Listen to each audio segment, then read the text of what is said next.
Okey, Assalamualaikum. Selamat sejahtera. Okey, hari ni kita nak cakap something pasal bukan pasal susu yang kurang, kita nak cerita the other way around, which is tentang engorgement ataupun mengeras. Breast kita mengeras gila. Okey, selalunya breast ni kita ni akan mengeras bila kita baru lepas deliver baby lah. Itu normal. Itu normal yang setiap mami akan lalui, sama ada mami tu plan nak breastfeeding baby atau mami tu plan tak nak breastfeeding baby pun sebenarnya. Itu antara perkara normal yang berlaku antara mami suka ke mami tak suka, mami akan kena hadap lah benda ni. Okey. Okey, breast mengeras gila, sentuh sikit pun sakit. And rasa macam ada batu kat badan. Itu yang Mira pernah lalui juga dulu. Okey, sampai menyebabkan Mira tukang urut tu masa tu dekat tengah urut tau. Dia rasa macam keras sangat. Dia kata okey, husband sekedar dekat suami Mira go and find breast pump untuk bantu masalah engorgement Mira waktu tu. Sebab masa tu baby masa tu tak ada, baby kena tahan ward sebab kuning. Okey. Itu situasi yang melanda Mira dulu. So apa engorgement? Engorgement ni more towards breast kita mengeras. Okey, orang kata breast bengkak lah kan. Okey, memang sakit.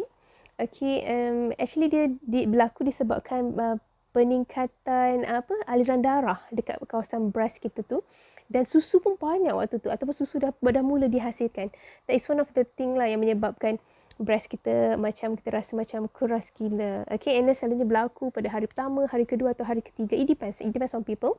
Okay, selalunya Mira masa tu hari ketiga kot berlaku. Hari pertama, hari kedua tak rasa sangat. Lepas tu kat hospital. Dah balik rumah baru jadi. Okay. Macam bila cakap tadi, dia berlaku bukan hanya untuk mami yang decide untuk breastfeeding baby.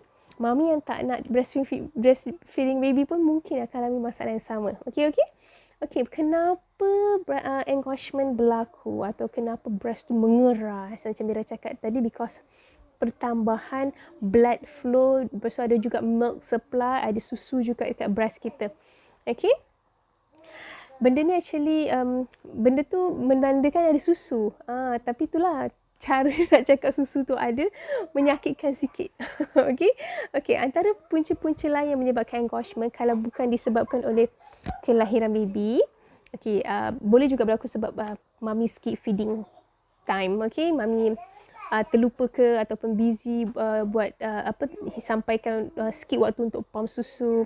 Okay, ataupun susu yang mami hasilkan lebih daripada apa yang baby perlukan. It can happen, terutama kalau yang buat power pumping lebih-lebih tu kan. Okay, ataupun sebenarnya bukan sebab dia buat power pumping, ataupun sebab baby sakit. So baby macam tak ada selera. Macam kita kalau sakit tak ada selera.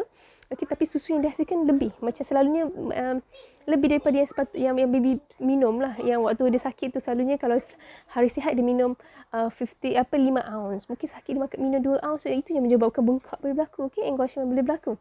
Okay, ataupun mami nak wean off cepat sangat, nak stopkan penyusuan terlalu cepat, terlalu drastik. Itu yang boleh menyebabkan juga engorgement berlaku. And then ada kalau mami and baby ada masalah untuk latching, untuk penyusuan, untuk lekapan baby pada puting mami ada problem.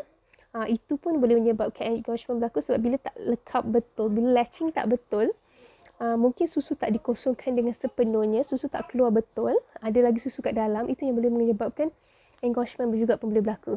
Okay.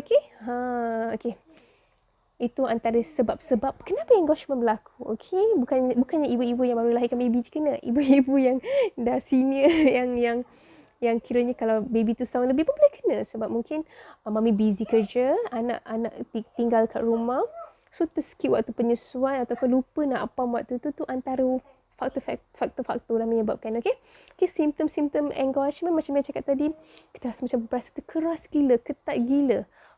Ini kita rasa macam, ada orang juga yang akan rasa macam berat. Rasa penuh sangat. Macam Mira rasa macam ada batu. Saya betul seriously macam ada batu. Keras gila. Tekan pun sakit. Kena angin pun sakit. Bengkak. Breast tu macam bengkak. Okay. Engorgement ni dia boleh berlaku dekat one breast atau dekat dua-dua breast pun. Mira kena dulu, Mira kena dekat dua-dua breast. Sakit gila waktu tu. Okay. Dan ada orang dia punya engorgement berlaku kat bahagian depan yang dekat dengan puting tu aja. Ada orang dia punya engorgement tu macam terlalu keras sampai ke bahagian atas breast dia. So kiranya yang bahagian semua breast tu mengeras. Okay, ada juga sampai yang kawasan bahagian ketiak pun kena. Pun ada juga. It depends on people lah.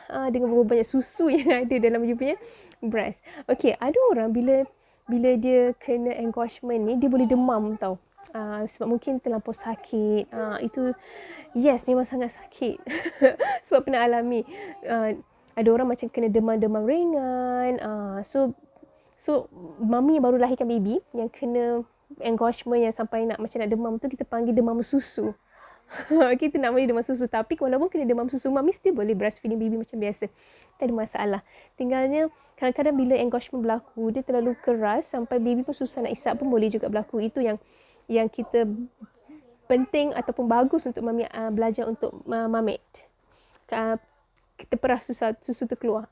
Itu antara teknik untuk keluarkan susu bila misal kata baby tak nak susu atau kita tak nak pump. Sebab bila engorgement ni berlaku, kadang baby susah nak menyusu dan nak pump pun sakit sebab dia keras. Okay. Tapi kalau misal kata let's say lah kan, mami rasa macam nak demam, sakit sangat, it's better untuk bagi tahu doktor. Sebab kita tak tahu, mungkin sebabnya bila ada infection kat breast, salah satu tanda berlakunya infection pada breast kita ialah kita demam. So kita tahu sama ada demam tu demam susu ataupun demam yang disebabkan adanya infection. Okay, antara infection boleh berlaku ialah infection mastitis. Okay.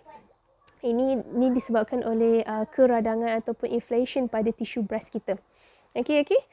Itu antara satunya lah. Okay, macam mana kita nak deal dengan masalah engorgement ni? Okay. Ada dua cara actually. It depends on mami yang menyusukan baby atau mami yang tak plan untuk susukan baby tapi dah lahirkan baby dia kena engorgement. Dia ada dua cara berbeza. So kita tengok dulu untuk mami yang memang nak plan nak menyusukan baby. Okay, sorry. Okay, untuk mami yang memang plan nak menyusukan baby, memang dah letak dalam kepala ni nak susukan baby 2 tahun.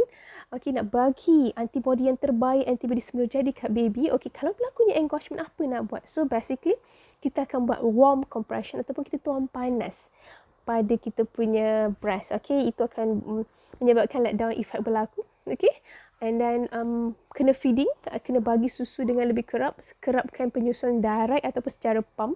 Okay, sama ada exclusively direct feeding atau exclusive pumping, terpulang pada mami, whichever yang you rasa comfortable.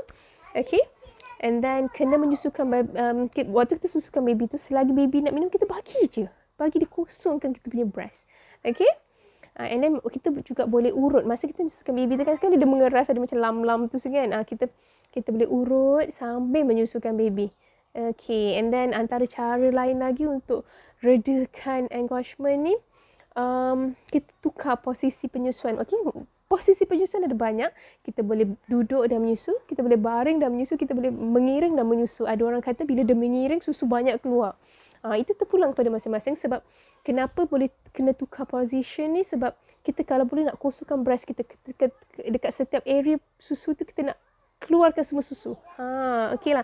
Itu dia punya gist lah, kiranya tujuan sebenar kenapa kita pelbagaikan posisi penyusuan. Okay, not only that, masa kita susukan baby, kita tak semestinya guna satu breast saja. Kita boleh bertukar-tukar breast. Okay, so that baby boleh kosongkan dua-dua breast at the same time. Okay, and then let's say kalau baby menyusu tapi tak kita boleh rasa ada susu lagi. Tak habis. So kita boleh pump keluar supaya kita boleh elakkan engorgement berlaku. Last but not least, kalau misalnya kata mami nak susukan baby pun still engorgement berlaku. Dah pump pun senang sangat engorgement berlaku. Boleh kata memang engorgement tu tiap hari berlaku. Okay, jumpa doktor, minta doktor ubat.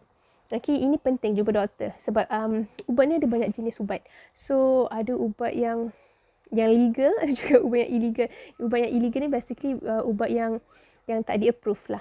Okay, so pastikan dapat ubat yang di-approve. Okay, itu untuk mami yang menyusukan baby. Macam mana pula engorgement yang berlaku untuk mami yang memang tak plan langsung nak susukan baby?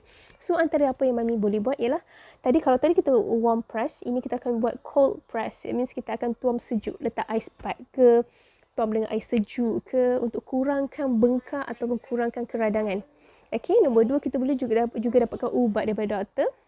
And then sangat penting gunakan bra yang selesa lah, yang menyebabkan breast boleh elak pergerakan breast tu. Macam breast yang terlampau bra yang terlampau luar pun tak bagus. Okay, Okay. Macam ada cara ke kita untuk elakkan engorgement ni berlaku? Yes, there is a way. There is always a ways, okay? Okay, antaranya kita boleh kerap menyusukan baby, kerap pump susu, jangan bagi susu banyak sangat dekat breast. Macam kita digalakkan susukan baby 1 hingga 3 jam, 1 jam hingga 3 jam kan dia punya duration kan, everyone selalunya macam Mira every 2 hours Mira akan susukan baby.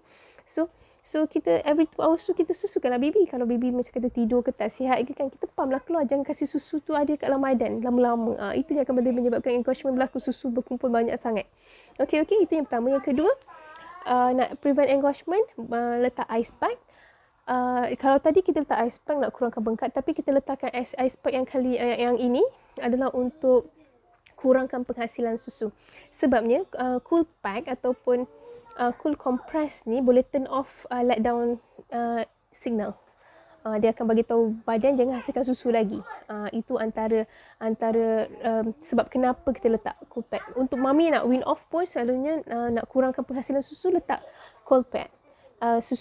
Tuam sejuk. Okay. And then kalau mami tu memang dah plan memang nak wean off terus, please do it slowly. Jangan terus, okay lah, esok aku nak wean off terus. Terus buat macam tu. Jangan buat macam tu. Take time. Okay, plan for it. Kurangkan penyusuan bit by bit supaya mami tak terkena engorgement tu nanti. Sebab takut demam ke apa sakit ke, efek kita kan anak sekarang ni banyak kes kan. Kes COVID ni pun tak terkawal-kawal lagi. Nanti dengan sakitnya lagi nanti susah. Kesian baby juga bila mami sakit. So itu saja tentang engorgement yang Mira rasa Mira nak share hari ni. Okay. Macam Mira cakap, engorgement berlaku sebab peningkatan aliran darah dan susu pun ada dekat breast kita. Okay. Dia ada banyak simptom-simptom bila berlakunya engorgement, antaranya rasa keras, rasa sakit. Okay. So nak kurangkan simptom-simptom tu, nak prevent engorgement daripada berlaku, apa kita boleh buat? Kita boleh regularly nursing baby ataupun kita kerapkan penyusuan baby, kita pump keluar susu. Okay, and sangat penting kalau rasanya sakit tu berpanjangan, go and jumpa doktor atau lactation. Sebab mereka lebih tahu, mereka lebih pakar. Macam Mira ni bercerita je. Kan, Mira tak tahu pun ubat apa yang terbaik. Something like that. Because I'm just a mother yang ada 2 orang baby yang Mira berjaya susukan sampai umur 2 tahun lebih. Okay. So, mamis, tak nak kalau you ada any problem, it's better for you untuk jumpa doktor atau jumpa lactation. Lactation ni kiranya orang yang pakar dalam bidang penyusuan. Okay.